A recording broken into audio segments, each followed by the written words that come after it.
So, ladies and gentlemen, we come to my trading rules. Now, feel free to copy these, adjust these, and invent your own. However, these from the top of my head, because it gets to a point where you don't even need to write them down. But from the top of my head, this is what I wrote down. So basically, no trading after 4 p.m. No entering trades after 4 p.m. As soon as it hits 4, and if I'm not in a position, I'm simply just going to maybe change my tab, watch some Netflix, or work on something else. Just close the charts for the day, basically. Maybe even go over the day and think and just kind of reflect on what happened. Number 2, all position closed / break even for 5 p.m. As soon as it hits 5, ideally, I personally do not want to be in a trade. If you have the chance to move it to break even, then by all means, when it hits 5 p.m., move it to break even and leave the trade until it either hits your break even or hits your take profit target. Next, risk 1 to 2% a trade. Now, this is all depending on your prop firm risk management. I'm assuming a lot of you guys will be using prop firms. I use prop firms. And then I will go through a risk management strategy plan for prop firms as it is in the Discord. You can find it under Forex Education. There's a printout of basically how to risk in terms of percent wise for what percent you're at in the prop firm, if that makes sense. I'll go over it in a future video. It'll take me 2 minutes to explain. It's a very simple concept to understand. So risk 1 to 2% of trade, like I say, it depends where you are at with your account size and how confident you are in that certain setup. Some setups you're going to look at and you're going to be like, this looks better because it has more confluence. We had a nice reaction 5-minute bullish candle. It engulfed immediately. It wasn't playing around. Let's risk 2%. I like where the target is. I'm happy to risk 2% here. The likelihood in my head is that it looks like let's just say a healthier trade to take rather than a 5-minute entry that the candlesticks have piddled around a little bit and the take profit is not a clean one. Don't hold a trade over 2 sessions. This is my rule personally. Like I say, you can adapt it to maybe say, okay, well, if I am going to hold over 2 sessions, move it to break even. From that break even point, you can leave it, hold it. If it hits take profit, fantastic.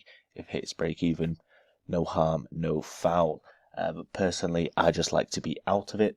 I do not like to hold from London session into US session, or let's say if you're trading Asia session into London session.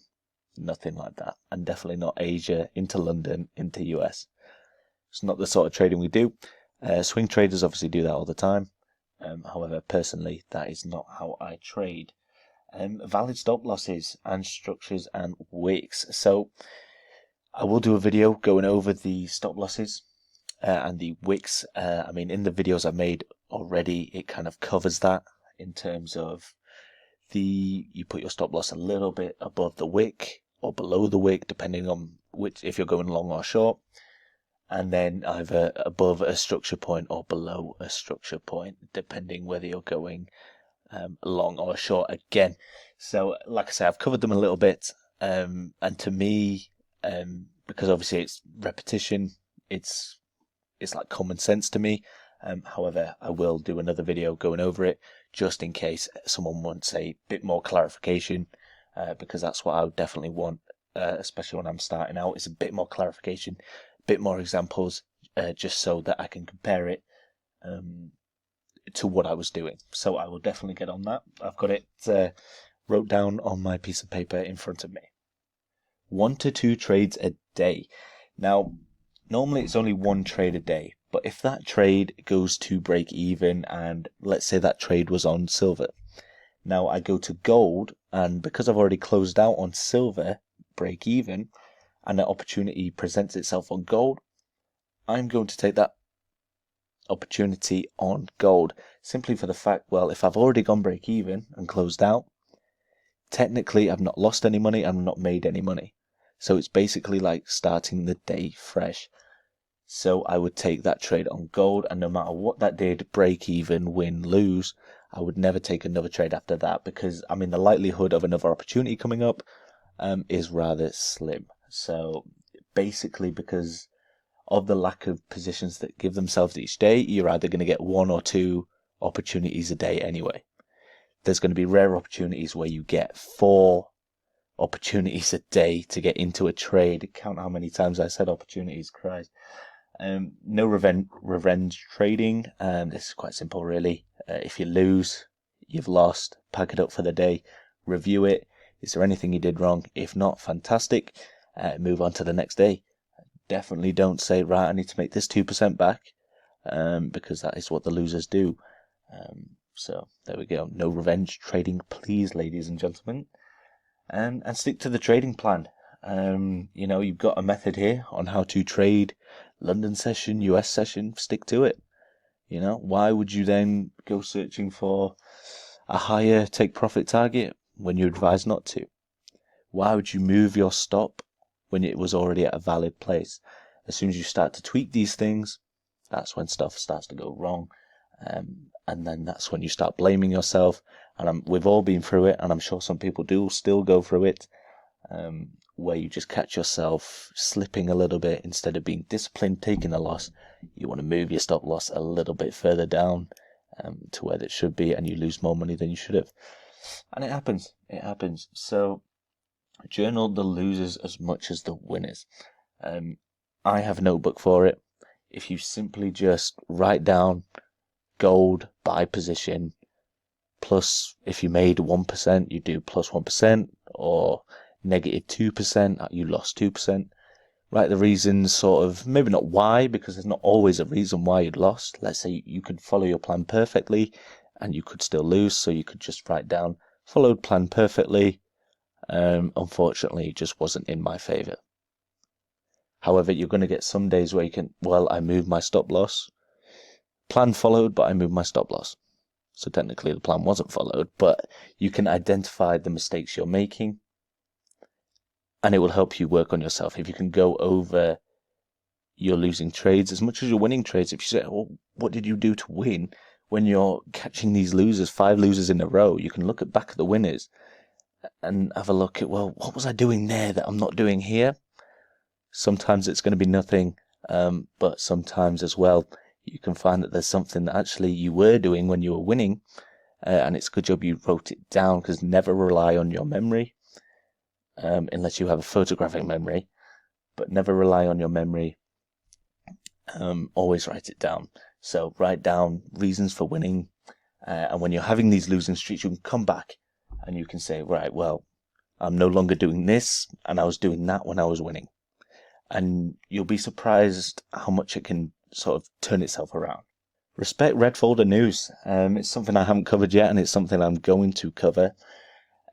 When you see red news, like CPI, for example, the chances of that moving the market quite a lot is almost inevitable. It almost always moves the market, hence why it's folded as red. Now you can read the news and you can understand if it's going to be bullish or bearish. A lot of the times it's just easier not to trade at all. I don't trade at all. You can read it and you can think, all right, I really think this is going to go bullish, or the news is reflecting that it's going to go bullish. Bankers may have another idea and it may go bearish. And if it goes bearish, it goes bearish a lot, just as much as it goes bullish if it goes bullish. Like, red news pushes either way in a very strong and quick manner. Sometimes work in your favor, but sometimes cannot. So like I say, just look out for it. And like I say, I'll go over sort of what you need to look for and an app to look at the news and be like, I'm not trading today because look at all this red folder news that is out.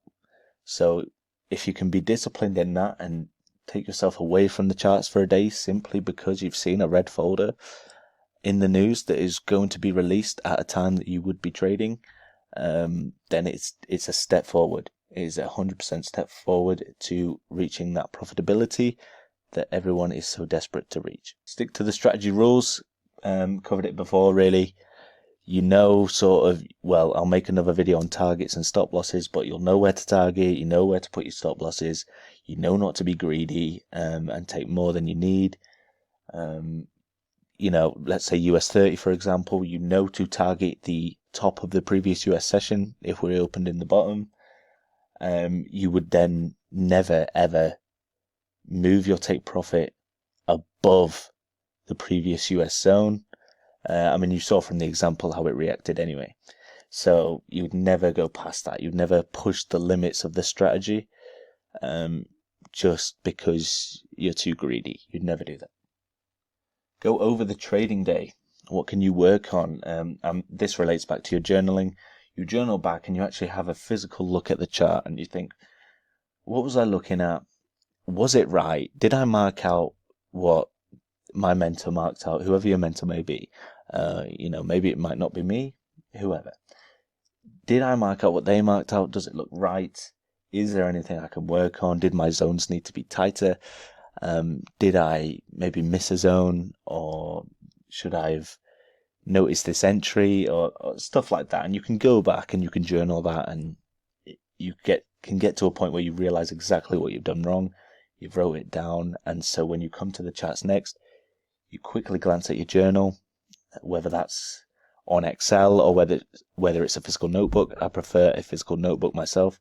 I just like to write stuff down. My handwriting sucks, but that's irrelevant. But yeah, if you can go over the trading day, realize maybe what you did wrong, and even mark down what you did right, just so you can have a glance when you come back to the charts. You can knock off the points of what you did wrong, and most importantly what you did right, so you can make sure you do them again. Now, a personal one for me, and one that I'd recommend: don't take any trade if risk is below 1%. It's just not worth it. If you're going to make 0.8% on a trade, what is the point? For me, it doesn't seem worth it at all. Yes, it's better than a loser, but for me, if I'm taking a trade, I'm taking it to make at least 1%. If I'm going to lose at least 1%, you best believe I'm going to try and make at least 1%. So I ideally want a 1-to-1. Anything above that is a privilege, but 1-to-1 is good for me. And again, just to reiterate, don't aim for the moon with profit targets. By the end of this course, you'll know what to target anyway, and what seems a bit too much. You've probably already got an idea of aiming for what is too much, and you've probably even experienced it, where you put your take profit a little bit too high, and you've just missed out on winning trade. Basically, it came back down. Probably you hit break even, or worst case scenario, if you didn't move to break even, you turned a winning trade into a losing one. Happened to me many times, and you know that it's the discipline that stops you from making it again. But again, we are all human, and it does all happen. It's not to say it'll never happen for me again. It might, but I've had the multiple experiences, where I've kind of learned that. But you know, there's always a possibility it could slip up and happen again. So that's why it's so important to journal and read. So on the day it's fresh in your mind. Don't go for insane profits, and you just have a glance at it and you're like, okay, it's fresh in my mind. I'm not going to go for something insane. But yeah, off the top of my head, these are what I can think of. Like I say, I don't really write my rules down because they're in my head, because I've just been using the same strategy, the same plan for so long, that I just know what not to do. So yeah, I might have missed something here. Like I say, feel free to copy this, make it into your own. I will copy the words off this and paste it in the description below the video. I believe I can do that on this website. So that's what I'll do if you want to copy and paste it into your own Word document or something of the sort. So that's what I'll do. But yeah, thank you for watching. Probably a lot of rambling going on, but that is explaining my rules.